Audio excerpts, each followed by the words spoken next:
So in every single city for the Expo, I'm joined by partner in crime, and here in New York, it is Daniel Cohen. Daniel, how you doing, man?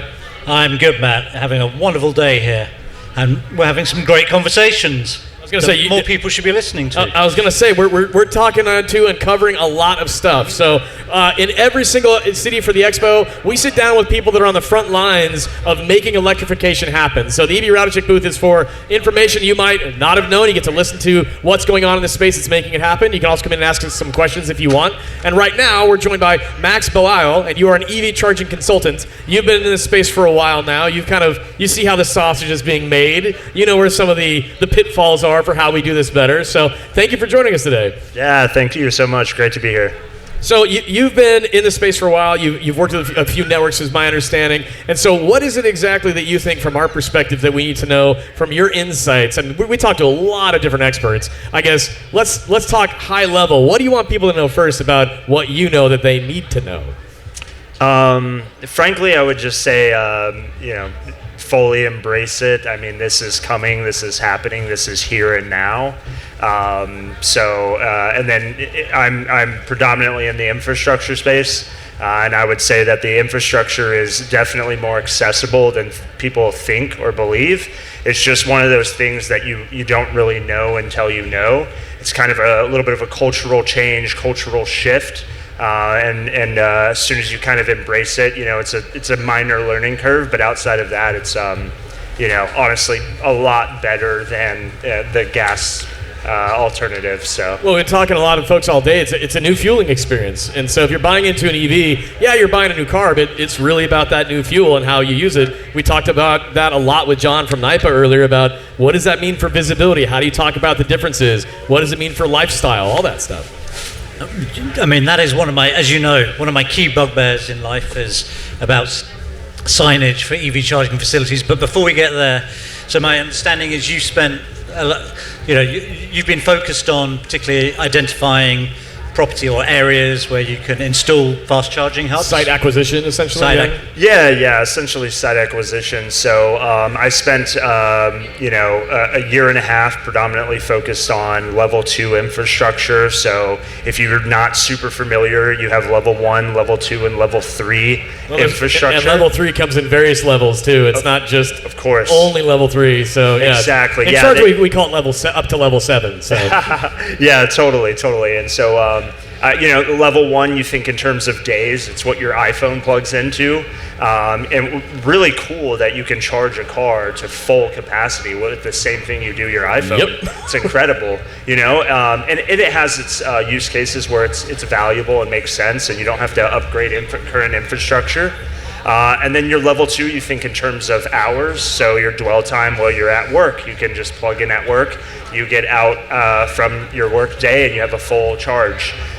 Sleeping at night, it's full charge. And then level 3 is in terms of minutes. But now I forgot kind of where I was going with that. Well, site acquisition and talking about what that means for dwell time as well. So yeah. So I spent first year and a half, 2 years doing level 2 infrastructure for apartments, offices, retail centers, for and employment centers, things like that. And then the last year and a half, I've been doing level 3 infrastructure. All of it's been kind of the business development space, site acquisition, identifying properties that would be a good candidate for it, whether it's a good, a lot of it's kind of, for a period of time was essentially chasing subsidy dollars and or just the value proposition of it in general. Obviously, we're shifting a little bit. We've talked quite a bit about that, but I'll pause there, yeah. So, what characteristics are you looking for if you're trying to identify the ideal fast charging location? Yeah, so level 3 fast charging, DCFC fast charging, it's you're really trying to match it with amenities, right? A lot of times it's people just topping off while they're out. They're gonna stop somewhere. They're just running in to grab groceries. They're stopping to use the bathroom, while they're traveling. They want to be able to use the bathroom, grab a snack, grab a bite to eat, right? And so amenities are a huge driving factor. You have the more traditional kind of real estate focus of drive patterns, traffic patterns, things like that. But then it goes even into, safety, right? Well-lit areas, we lovingly call it like the grandma test or the child test. Would you feel comfortable stopping there? And would you be capable to stop there with your, 89-year-old grandma, help her out of the car? Would she be able to go use the bathroom and get some food and drink? Yeah. No, the safety component is important because a lot of the times when we've been looking at infrastructure that's been put in, it was like path of least resistance. Like, okay, there's power there. Let's drop a charger there. It's like, yeah, but that's on the back side of a Petco or something weird. That was where we started maybe 10 years ago, and we saw that kind of continue to be practiced, but we're now getting to that place where the site acquisition component, to your point, is being driven by the human condition of what is a driver going to want from this situation. And the dwell time factor is so fundamental to that because, again, if you're stopping on the highway and it's really a rest stop type location, chances are you're going to want to get in and out maybe in like 15, 20 minutes tops. But then there's other dwell times for DC fast charging that could be at a shopping mall, for example, or at a movie theater. You don't need a 15-minute fill-up at a movie theater. It could be a 2-hour fill-up and it would work perfectly fine for you. And so these are things that, again, charging time being variable is something that, or fill-up time being variable is something that we've never really dealt with as consumers until now that we use electricity as fuel. Because with gas, it feels pretty uniform, but for charging, it's when you fit it into your use case, and then the amenities around you, the shopping, the hotels, whatever it might be, that applies to when's that car going to be there and how long is it going to be there for, and then people get to shop and do whatever they want to do around it. So there's a lot of things to unpack with that. Yeah, I mean, it feels like, in chatting with you and also in the earlier conversation we had with John from NIPA, we're moving from a position where we thought of chargers just as chargers, it's just a conduit for electricity, so you can kind of put it anywhere, it doesn't really matter, and someone can plug in, to basically saying that fast charging hubs need to look like gas stations, right? They should have canopies and amenities and signage and be easy to find. Yeah. But am I being too simplistic there? No, not being too simple. I think you could honestly extrapolate and get more complex than that, But amenities are driving it right now.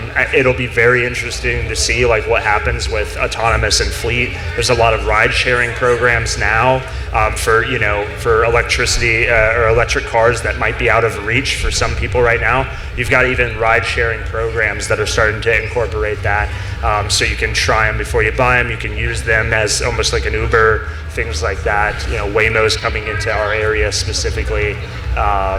You're going to see a lot of hubs start to open up on the outskirts or even inner city. You might see hubs specifically for those products. Oh, yeah. I mean, we're seeing that in cities like San Francisco, Los Angeles, also even here in New York, and that one in LaGuardia that you were talking about that you saw being built out by the Evolve New York network. It's the redundancy of how many chargers are at a location for fast charging is becoming that next big major component. There's the National Electric Vehicle Infrastructure Fund that was passed under the Biden administration, those dollars are finally being distributed out now to more states. There are some little aspects of that where it's like you got to have a certain amount of chargers. They got to be this close to amenities. So from a legislative perspective, we try to kind of kickstart that.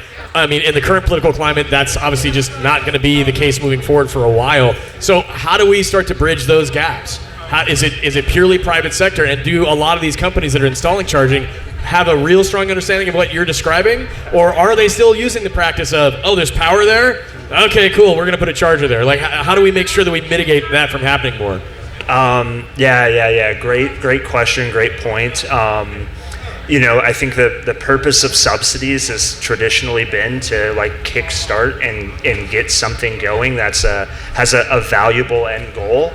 And there's a ton of value points we can drive home about EV in general, but the subsidy kind of kickstarted that. Unfortunately, you had a lot of companies that started up whose entire business model was based on the subsidies. Yeah. Exactly. Yeah. If you take out the subsidy, it doesn't work, and so that was unfortunate, but a little bit of a necessary evil, right? You found out what works, what doesn't work, and now you've got a lot of players out there who have figured it out. And even without the subsidies, there's plenty of players that are going to be just fine. It works, right?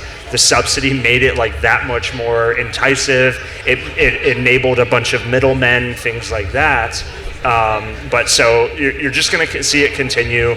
Subsidies are kind of out of the way. There was a second piece to that I. Well, no, I mean, really, what I'm pointing to is just where are we able to showcase that these decisions that are being made are thoughtful.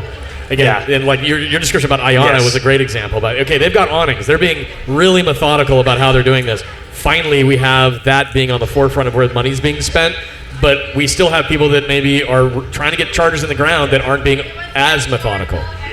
Yeah, you're definitely seeing, like, in my experience as a consultant, when I go talk to an apartment complex or retail center or whatever, I'm like, so tell me, what are you thinking? Like, what do you have in mind? And sometimes what they say, I'm just like, I don't want to be offensive. I'm like, that's not grounded in any logic, you know? Well, they need someone like you to point to them to say that's a stranded asset by design. When we say stranded asset in the industry, we say that charger was installed and then no one used it. Yes. Because it was the wrong strategy. Yeah, and then they consider, they're like, why are we even putting these in? Nobody uses them, and it's like, well, nobody knew that they were there. It's like putting an amusement park in the middle of nowhere. It's like, oh, is there a highway that leads to it? No. Yeah. We just thought it would be rad to put it there. It's cool. You can see it from space. Right. It's really neat. It's like, that's really a lot of what we continue to talk about in every Expo city is this about infrastructure, which is who are the leaders on this in a thoughtful way that are getting it done right. And again, the NIPA team with all of New York, I think they proved out that it's a journey. Yeah. This is not I want to get into this and do it real quick. It is a journey. You need to know what you're doing. So I guess, you've got a lot of different experiences you've had because you can't charge at home. Right. So, is what we're hitting on, do you think it's still a major pain point inside of the industry bubble? Are we finally getting it right? Well, within my very specific situation, I would say, I live in Manhattan. I have a bunch of friends, similar age, similar, ability to buy an EV if they want one. And most of them, in theory, would like an EV. That's what they tell me. And I don't have any friends who have an EV who live in the city.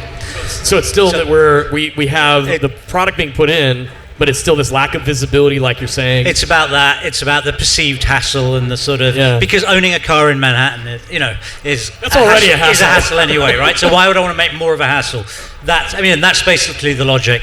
And I'm very aware that we don't want to extrapolate too far from this very specific life on the Upper West Side is not the whole of America. I believe. But in the boroughs around, here on Long Island, over into Jersey, this is where you start to have a real conversation about, like, no, this is functional. This will work. Yeah, no, but absolutely. It's still that lack of visibility.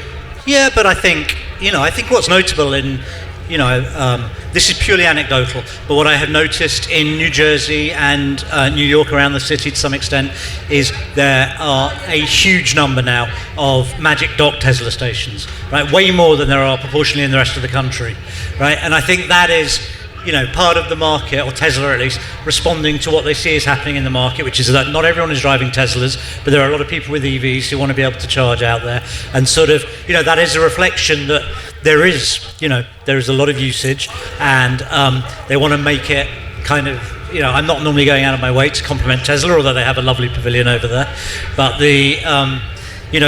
but they're responding to clear demand, right? That is there. Well, they were thoughtful with the infrastructure design from the outset for their own owners, right? But then the ability for them to transition the technology in a way to say, well, we'll introduce something like a Magic Dock. And Magic Dock, for those who are listening, for the longest time, Tesla supercharger stations, they were only accessible to Teslas. A lot of manufacturers have gained access to Tesla superchargers using adapters, but there are some Tesla supercharger locations that have both the Tesla connector type as well as the connector type, which is available on, for example, Rivians, as they started with, but many are transitioning to that Tesla connector. But there's a thoughtful approach by some of the leaders that are making this more accessible. Right. And so I think there's a clear response to what's going on. But I think also, we're talking about Iona, right? So Iona's done great branding, and we had Seth Cutler was here yesterday, and I've been to one Iona station because I can only find one in the Northeast, which was in Scranton, Pennsylvania, and it was fine. It was at a Buc-ee's or one of those a Wawa or Sheetz or whatever it was. Yeah. But there was no canopy. They were just on their own, but it worked fine. But I was a little disappointed because the Iona branding is all around sort of, the apexeries or whatever they're called, and the sort of rechargeries, and and the sort of lovely facilities and the canopies. And in fact, I have a friend who was driving through Illinois down to Champaign, I think, where his son is at college there, from Chicago. And on the way back, he wanted to charge. He saw there was an Iona station, and he went there, and it was nighttime, and it was just like what we were describing in the bad old days. Dark and just... It was Iona. It was 4 Iona's stations, but that was it. There was no lighting. There was nothing. Yeah. And he turned away and went somewhere else. But all I was going to say was, if that had been Electrify America or ChargePoint, he probably would have gone there because that was the expectation, right? You kind of don't expect much else. Oh, so in his mind, the branding and how the Iona network had been branded to him was it was going to have these other things. Yeah, and I he think, got there and went, oh, wait a minute, it didn't have those things. And I think it's great what they're doing, but if you're going to make that your brand, you kind of have to live up to it. That's a valid point, because the argument made by a lot of drivers for a long time was, again, like you described, it's like, it's this charger off in the corner, and it's like, well, okay, I expected that. But if you come out of the gate swinging, and you're like, no, here's what it's going to be. It's going to be awnings and amenities, and it's going to have bathrooms. It's like, well, this one did not. This one was behind a closed Party City warehouse. Yeah, and a closed Party City warehouse. That sounds like a bad start to a movie. But to this point, Max, I mean, that's what we're talking about. Is that this is not something that a lot of people yet. I mean, the visibility we need to talk about a lot more. But even as we make promises, as we are as an industry, we got to make sure we fulfill those promises. So how do we do that? I mean, how do we get? Again, you pointed out, like, you went in and you consulted with that one group, and they said, we want to do this, and you went, that is a bad idea. How do we get more people walking into those situations and providing those insights to say that's just not the right strategic move? Don't get ahead of yourself. Do it better. Yeah, I think, frankly, it is. There's a lot of complexity to it. So, for example, I know in the Iona instance, we can get the product, and other instances as well, similar instances. We can get the chargers set up now. However, based on the permitting and everything else that we're going to do, it's going to be 6 more months before we can get canopy and lighting put in there. And that's what John from Nike said earlier too. He's like, it just takes longer to get some of this other stuff done. So it's kind of like, let's get the chargers in the ground. Yeah. So we still, as an industry, we still had a little bit of that mentality, which is we just got to get the infrastructure out there. Yeah. And so you're trying to bridge the gap. You're trying to meet the demand. And during the day, that's not a problem to have those chargers there. It's a little bit of a bummer when you have an expectation and you get there and you feel maybe a little let down. It's like, this isn't what I expected. You go back 3-6 months later, it's going to have the canopy, it's going to have, lighting, things like that. But in some instances, it may not. And it may come down to, like, if there's a gap along this corridor, we need charging somewhere in there. We've spent 2 years talking to real estate landlords across the area. The grid infrastructure, you can't build just anywhere, right? And so you have to find something along the path. And so the only thing that you can find is a landlord who is in the process of turning his rundown Party City into something else.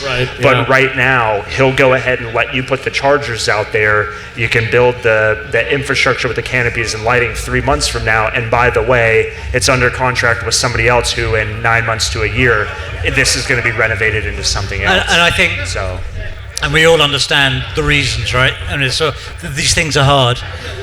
But equally, I think we also have to acknowledge there could be kind of impact in terms of the consumer perception of that, right? Oh yeah, I mean, again, it's cliche, but you never get a second chance to make that first impression, right? And it's and these are, my examples here are highly kind of anecdotal and very specific, so I would be very careful about extrapolating too much from them. But nevertheless, I think it's, it rings true to some extent that this might be the perception people could have. Well, I think the perception too is, and I said this yesterday when we were talking about it at the Expo Industry Days, I said there's a lot of people that are curious about EVs. I mean, the Expo is the prime example. I mean, there are thousands of people that come through Expos every single weekend. They are curious to learn more, which is what we want to see.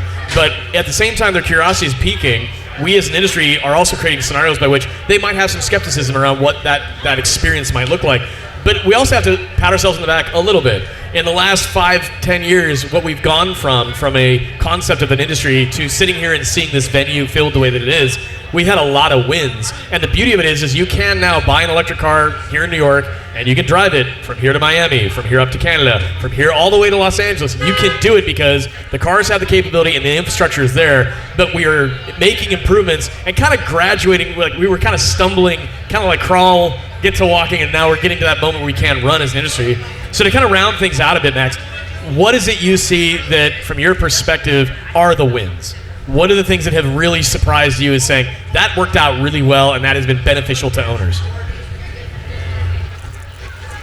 That's a great question. Definitely have to think a little. I mean, not that I need to find wins. There's a ton of them, like you've said. I mean, in the last 10 years, incredible growth, adoption. You can drive from New York to Miami. That's incredible, right? You can drive from, I looked it up, shameless plug, I'm in a pool league, and we have a chance to go to a championship game in Las Vegas, and I looked it up and I was like, hey guys, we can just take my car, it'll cost a fraction of the price to drive from here to Vegas.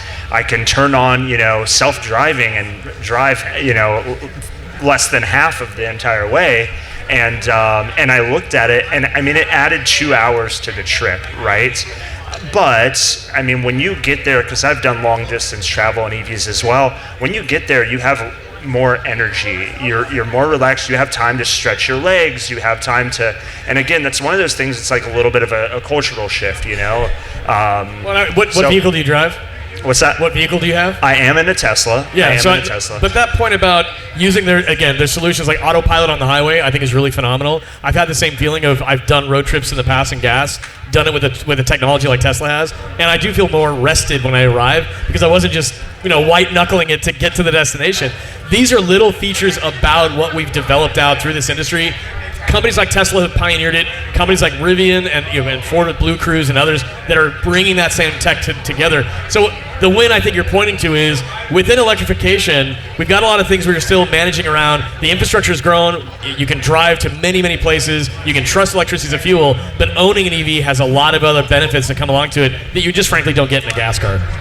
Way more eloquently said. Yes, that's what I was alluding to. Again, I was just trying to unpack. I could see where your head was going. So, I guess, we've talked about a lot today already. But this topic in particular, I think that what we're pointing to is that we are making a lot of successes happen, and things that used to be true pain points are starting to dwindle. We're shaking things off a bit still. But Iona is an example. And for those who don't know, it's a brand new charging network. It's backed by multiple automakers. They're putting in fast chargers around the United States that have both in Tesla, they have in Chargeway lingo, they have the red connector and the green connector, but those are high-powered chargers that will get you back on the road very quickly. They do have, more often than not, the amenities built out and the experience you're looking for. So we do have things going in the positive direction. No, absolutely. I'm always, if I ever sound negative, it's only because I don't want us to be complacent, right? I don't want us just to assume that things are going fine. Because we need to work. I think we need to keep working to make sure things go fine. We're still good for all the work that people in the industry are doing. We're still at the beginning of this conversation. Yeah. It feels like we've been doing it for a long time, but we're at the beginning. Any final thoughts as we close things out? I think Seth at Iona yesterday on stage said something that once we stop having these conversations about it, we'll know that we've won, right? And so it is going to take time. It's a little bit of a leap of faith. But it's happening. I for the longest time, Grandma and Grandpa didn't have cell phones, but they now have cell phones, and they're sending me text messages. And so it's happening. It's going to take a little bit of time. It takes events like this. It takes people taking a leap of faith, coming and test driving these cars and getting this experience and realizing, wow, this is a superior experience. It might be a little cultural change, but it's good. We're heading in the right direction. Yeah. So, for those who are listening, this is the EV Reality Check booth. It is powered by greencars.com.